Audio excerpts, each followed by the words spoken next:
So Mike and I recently took our son to Denison University in Granville, Ohio to begin his college experience. And like any proud parent, we visited the college bookstore to look for apparel to make us official Denisonians.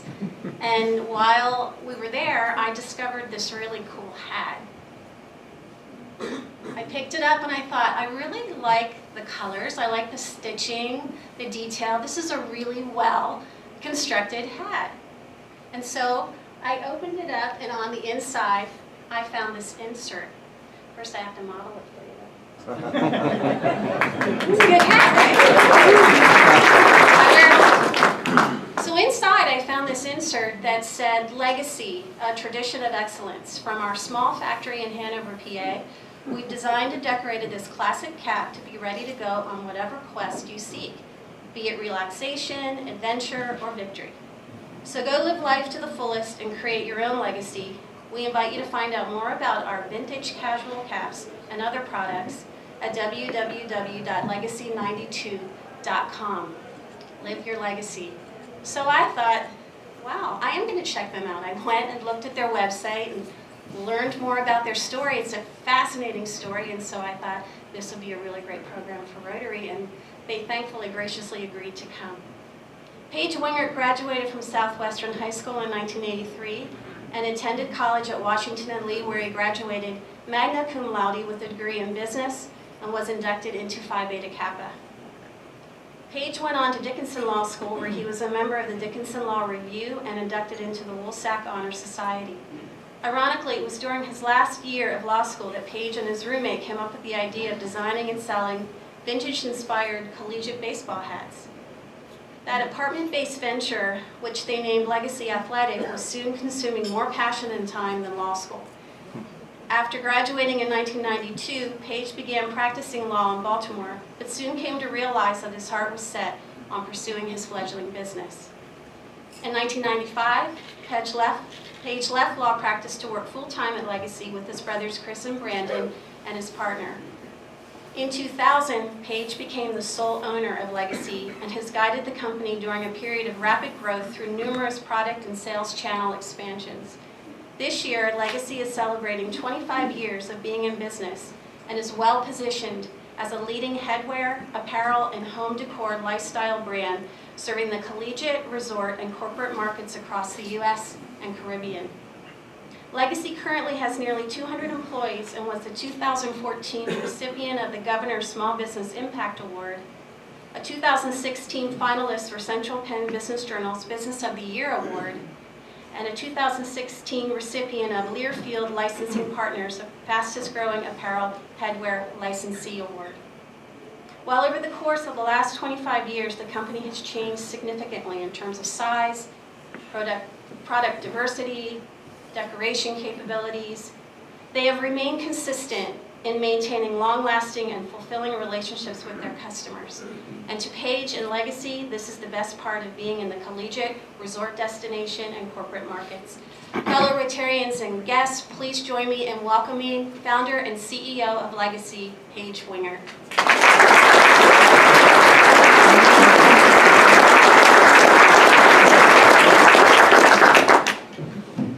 Thank you very much, Jackie. I appreciate it. It's a real honor to be here.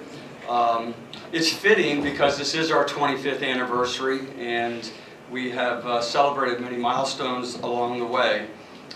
In advance of my remarks, I need to ask your forgiveness of anyone who I've shaken hands with, because I am battling quite a cold right now. So if I break into a coughing spell, please bear with me. You should probably see a doctor, but I'm very stubborn. So mine is a story that I'm sure some of you have also experienced, of an idea that, for whatever reason, divine nature or your personality takes hold, takes root deep inside of you, and becomes a passion. And then as you build upon your early successes and share your vision with others who join your fledgling business, you become even more inspired by the opportunities you see and by the camaraderie of the team and the organizational culture that emerges. There's a video that we made for our customers and employees celebrating our 25th anniversary and telling a little bit about the story. And I think now would be a good time to show the video and give a good glimpse of who we are as a company and as a brand. Legacy was founded in 1992 on a very simple concept, which was to design the perfect fitting baseball cap with a throwback, old school flair to it. 25 years later, we've evolved into a complete lifestyle brand, but still to this day, with a vintage inspiration and a perfect fit to every product that we make.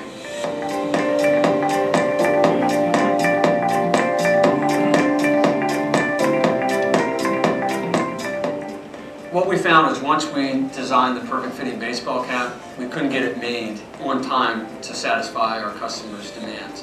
So the first step we took into the manufacturing realm was we bought a 20-head Barrett embroidery machine in 1995, and we were operating out of my home at that time.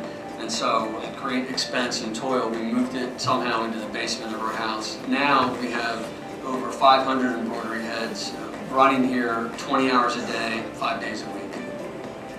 Legacy's roots are in small town Hanover, Pennsylvania. That's where I was born and raised, and we have a great sense of our humble beginnings. Here we are with a size and a scale that I would have never dreamed of, into products that scale beyond headwear and apparel and home decor, but always with the constant of that casual, broken-in feel to our products. They have to fit great and be comfortable, and they always have some element of vintage inspiration behind them. I was drawn to the Legacy booth at the very first show. There was just something about the design and quality of their products I really hadn't seen before. Taking it back to the vintage logo, we are so proud of our locations and of our history, and I feel like Legacy and their designs just helps our brand showcase that. You know, if we get stuck in the position, you know, one week we have a whiteout, next week we're off, the following week we have another whiteout. You know, we're out of white hats.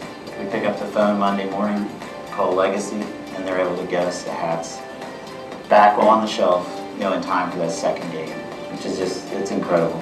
So one of the things I like about the caps is the fact that the minimums are pretty low, so 15 per colour, 30 per logo is really great, so you don't have to really invest like a whole bunch to find out if a logo or a cap is going to be strong.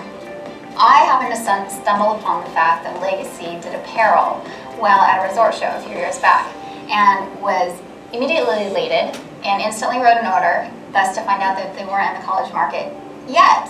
So I am super thrilled to hear that they're branching into the college market. I've been a sales rep in this territory for 30 years, and I've never been associated with a company with such explosive growth. It's been a fun ride. It's amazing. It's the right product at the right time in the right markets.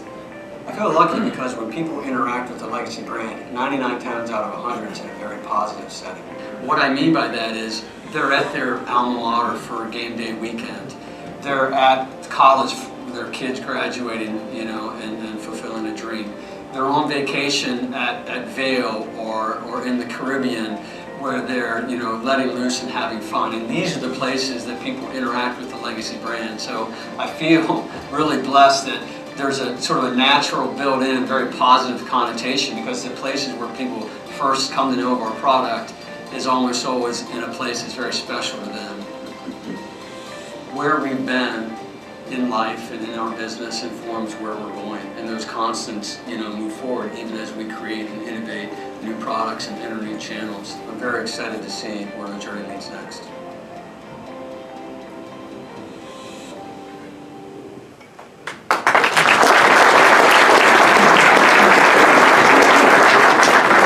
So that gives a pretty good overview of who we are as a company, and you know, I asked the same question that a lot of you are probably asking. How in the heck did a law school student end up owning and running a lifestyle and home decor company in Hanover PA of all places? It's not exactly the epicenter of American apparel and fashion, and I you know, I get that question a lot, and it gets back to that comment I made earlier about an idea just taking hold and, you know, not asking yourself all the reasons why you can't do something, but just following your passion, your dream, and seeing where it goes. We hosted some students from a business class at Southwestern. A couple times we've done it. And one of the questions that one of the students asked was, well, were you scared to start your business? And I guess I was lucky because I was 25 at the time, and I really wasn't scared because I looked at it at that time as a side business. I wasn't married, I didn't have kids, I didn't have a mortgage, and I was like, I don't have too much to lose. So I was fortunate because it becomes harder once there are obligations and commitments. But still, we needed to get started. Once my roommate, whose name is Mark Langren, he now resides in the Boston area, which is where he's from. When we got this idea, we were at the bookstore at Dickinson Law School, which is a tiny bookstore, even smaller than the Dickinson College bookstore. And they had a few sweatshirts and I think one hat in there. And I mean, this thing was terrible. The crown was about this high, the brim was flat, I think it had a rope going across the front. And really that was the sort of the aha moment of like, that's not really the hat that I'm going to look best in and most people are going to look best in. The way it should fit should be like those classic baseball hats from the 40s and 50s, low profile, made of wool or wool serge, fitted. And that's what we thought the market would want. And about the same time, the combination of ideas that emerged was about the same time there was Major League Baseball had come out with something called the Cooperstown Collection, which were throwback hats that used old logos. A lot of them had like felt letters on the front. And Mark and I looked at ourselves and said, what we really need would be to combine the history of colleges with the fit and look of the hats that we want. That could be something that would really resonate. And of course, no places they're more tradition and spirit than on college campuses. And that was the basic premise of our idea. So we launched in 1992 by visiting local colleges. We would go into the archives of the libraries and just go through the yearbooks looking for old logos, and we'd make photocopies, and then we took them to a graphic designer who would recreate them, and that became the prototype for what we would sell at each school. We also would write notes down of the athletic achievements of that school, and we would sell hang tags with our vintage hats that actually told about that logo and about the school. And they did really well. Right out of the gate, they sold very well. We went to Gettysburg, and then we went to Dickinson, and then we went to Franklin and Marshall, and I think Mount St. Mary's. And we started to gain momentum. The only problem was we were still in law school, trying to make grades there and then study for the bar, which was even more challenging while this was all taking place.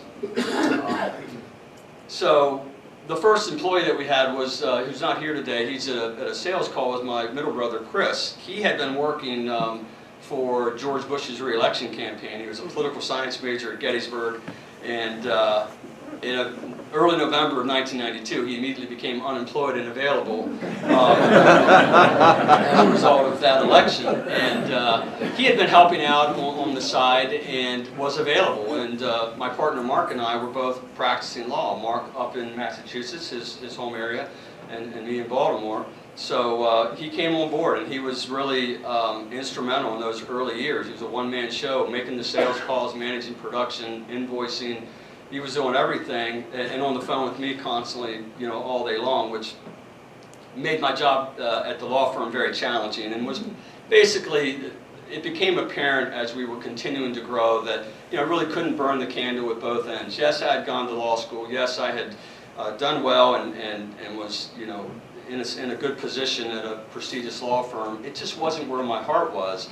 And it was honestly reflecting in my work. I mean, it's a very challenging career. And very demanding. They wanted billable hours, and it's just not where my focus was. So in 1995, as the introduction stated, I left and took that long look in the mirror and went full-time with Legacy.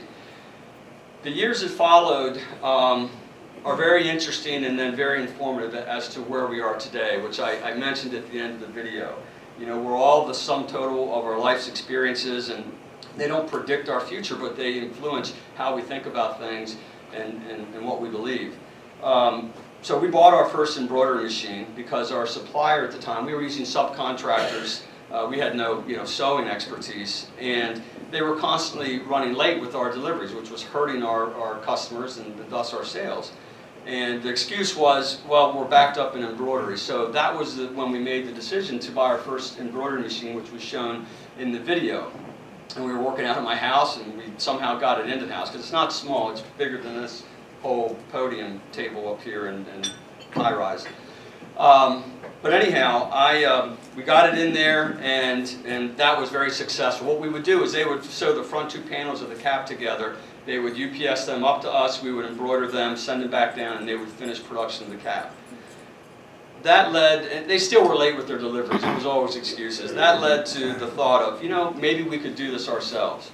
And that's where things get very interesting, because we invested about $250,000 in all the equipment needed to make a baseball hat and another embroidery machine to keep up with demand. And bought a place in town in Hanover on Carlisle Street and opened up our manufacturing operation. And hat manufacturing, like shoe manufacturing, one of the reasons that they're so concentrated overseas is they're very labor intensive to make. There's 22 steps involved in making a baseball cap. We were making great caps. They had the vintage look. They were selling well. You know, we eclipsed $1 million in sales, and then the next year we went to 2.5, and the next year we went to 3.5, and then we hit a wall, and that wall almost put us out of business. And what happened was, it was at a time when the hat market was continuing to rapidly evolve, and styles were changing, and washed twill caps with curved visors became very popular, and we really didn't have the manufacturing experience and the scale to quickly change, and so our hats became a little bit not what the market was demanding, but more importantly, it was a time during the 1990s when many companies the trend was really beginning to outsourcing overseas, and that presented big competition problems in terms of our pricing. So sales flattened, and in 2000 we just about went out of business. I mean, we were behind in our payments on our line of credit. We were over our line of credit, and the proverbial, you know, what really hit the fan. And it was an inflection moment for the company. My partner, Mark, I'm still very good friends with, was basically like, you know, I'm afraid we're going to lose our house. I'm out, and you know, if you want to take it over, you know, have at it. But it was affecting his relationship and with his wife and everything. So it was a very difficult time, and you know, fortunately the bank was willing to give us another chance. We needed to quickly find a new sourcing model where we would design the hats and get them made overseas. And we had no margin for error whatsoever. I mean, if our first order had been late or had a quality problem, we were done, because we just didn't have the cash flow to support it if anything negative happened. But what can I say? You know, there's these moments in your business or your life where it's like, you know, hopefully maybe the hand of God reaches down and lifts you up a little bit. And our supplier turned out to be a phenomenal supplier. 17 years later, they're a Taiwanese company. We're still using them to make our blank caps and buying 4 million caps a year from them. So it was a very fortuitous introduction that we had with them. And our business quickly turned around once we were able to get our costs where they need to be, and more importantly, the product innovation. You know, coming up with new styles and new designs was instrumental, and still is, to what we do. So perseverance is certainly, you know, one of the hallmarks of companies that have been able to survive, you know, and if I was talking to, when I talk to students, you know, that's the one thing. You're going to have challenges, and it takes a lot of perseverance and courage to face that. So where are we at today? That we turned a corner in 2000. My younger brother Brandon had become one of our operations and product development gurus, and he's here today. And today he's our executive vice president of sales and product. And in 2000, Dan Dubbs came on board. He had been working at Miller & Company as our accountant. We've known each other from childhood, and he came on board right in the thick of our financial turmoil, and we often laughed. By the way, he was Central Penn's CFO of the Year 2 years ago, and has done an amazing job for us. So if he had known, how dire our situation was, I think he might have probably said thanks, but no thanks. But fortunately, the organizational culture, we had a lot of problems, but the organizational culture and the commitment of the people there never really wavered. And I think that's what saw us through that. It was sort of a do or die moment where you roll up your sleeves and say failure is not an option. And so out of that experience came really the 4 pillars of our competitive advantage for our value proposition that to this day are really what the success of the company is built on. And those are our deep-seated culture of creativity and innovation. Second, our low minimum order, quick turn business model that was mentioned by Steve Moyer of Lions Pride in the video.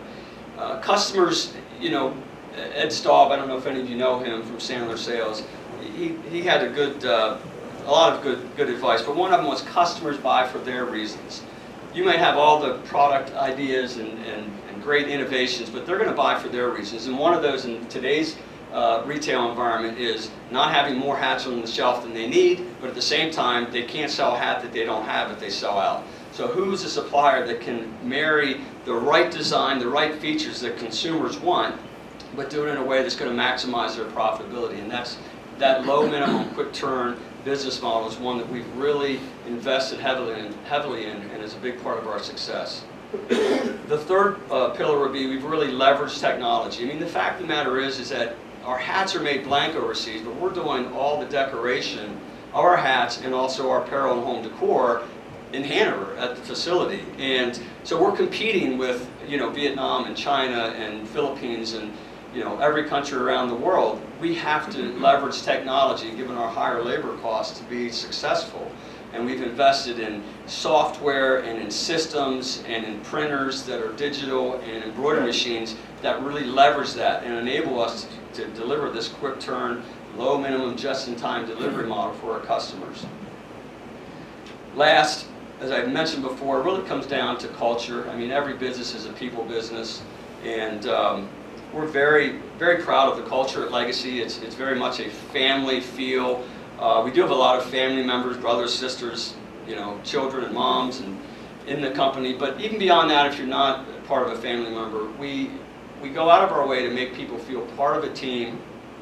We invest, extensively in training our employees, and we have monthly luncheons. We do little things to try to make people, feel important and not just like a number, so that when they come to work, they're engaged. If there's things that can be improved, they're going to tell us about it, and that's a key to our success. And one of our core values is an attitude of gratitude. I mean, gosh, we have a lot to be thankful for. We've been very blessed, and we try to keep that in the front of our mind at all times. So, looking forward briefly, where are we going from here? We've diversified away from just being a college business and just being a hat business, which is what we were for the first 15 years. We're now headwear, apparel, and home decor, and a complete lifestyle brand. What I was trying to convey in the video with the videography is that lifestyle experience, be it at a college setting or be it at a resort, where people are happy and love and want to commemorate it with a product that they'll wear. And so that's an important part of our vision for the future as well. It's continuing to build our brand. I think, in a flat market that we have today where, people can buy things directly from China, they can, price shop in an instant on Amazon or any other website. Really, brand, I think, is going to be king. And so we're investing, even though we're a smaller company, we're investing a lot in our brand. And we're doing that mainly through social media. If we were a Fortune 500 company, sure, there'd be traditional media, magazines, television, billboards, whatever. But for a smaller company like ourselves, who's in a niche market, we're using social media, Instagram and Facebook, and not just posting things, but really being engaged with the people that follow us and comment and ask questions. And it's a great way to build a loyal following, because people really get a sense that they know who you are. And people like to buy things from companies that they have a good feeling about and have a good idea of what they stand for. So that's a very important part of our future. There's a lot of change in the retail environment these days, as you're probably all aware. I mean, stores like Sears and Macy's, I don't even know if they're going to be around in another year or two. That's how much traditional brick and mortar retail is being affected by online retail. And so we're well positioned, I think, because of the fact that we're a niche player. And people are always going to be going to Penn State. They're always going to be walking up and down College Avenue and all the other 2,500 colleges that we sell to. And they're always going to be going to Avalon or Nantucket or Hilton Head for vacations. And we feel that those are good markets to be in and ones where we can, meet the needs of those retailers. The bigger retail market will continue to be evolving, and it feels like, Amazon might take over the world. So we are making steps to leverage our technology to be able to offer mass customization, the ability to print a single t-shirt or embroider a single hat and ship that directly to the customer. I think that that's a skill set that we need to continue to invest in and have ready, because that's where a lot of the market is going. So I hope that gives you a glimpse of what Legacy does, maybe more than a glimpse. I hope I haven't been too long-winded. I really am honored to be here, and I'd like to think of ourselves as a company that shows that you don't have to be in LA or New York to be a fashion company and succeed. It really comes about from the people that you surround yourself with and what your passion is. Thank you very much.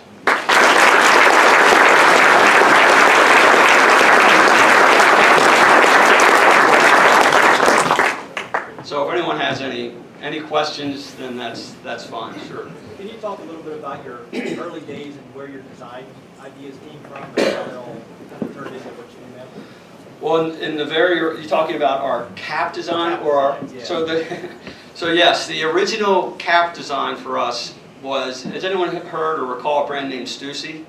Anyone? They're a surf skate brand that was really strong in the early 90s. And it wasn't that we were looking to emulate them per se, but they had a wool flannel, low profile, structured cap that, I was walking through the mall when all this was, banging around inside my head, and I saw that and it was like, that's the shape, the fit that we're looking for. Because I didn't go to, fashion school in Philadelphia. I didn't know how to design a hat. I just knew what I wanted it to look like and how I wanted it to fit. And that prototype, became one that we then bought some other ones, cut them apart, and they became the patterns, in essence, for our first series of hats. Now we have a whole team that does that. We do, of course, actively shop the market to see what trends are emerging, and we have 50 different styles of caps now that we sell. So it's quite a broad line. Yes, sir. With the adjustments on the back of all the caps, I guess, is there only one size that you produce, or are there more than one size? So we have, that's a great question. You must be a real hat aficionado. So our initial hats were true fitted hats. And true fitted hats have sizing that starts, they range, but usually it's 6 3/4 all the way up to maybe 8. That's like a real melon if you're up in that range. and I mean, that's what the on-the-field caps are that New Era supplies for Major League Baseball is a true fitted cap. Most people, and there's a solid market for that. Most people prefer an adjustable hat, and most of our hats are adjustable with a number of different closure systems. Plastic tab called a snapback is still popular, but also leather straps, fabric straps, and so forth. And then the tweener is something called stretch fit, which we sell as well. And that'll have a sweatband and a fabric that's got some spandex or elastane in it, and you can have maybe 3 sizes, a small, a medium, and a large, which will fit most people. So there's variations there. And by the way, we brought hats today. I think they're out in the hallway there. So please take one on your way out. We brought Legacy caps because I wouldn't be able to guess what all colleges. I mean, I could have brought a bunch of Penn State hats, but then the Pitt fans would be bitching, and so I just went.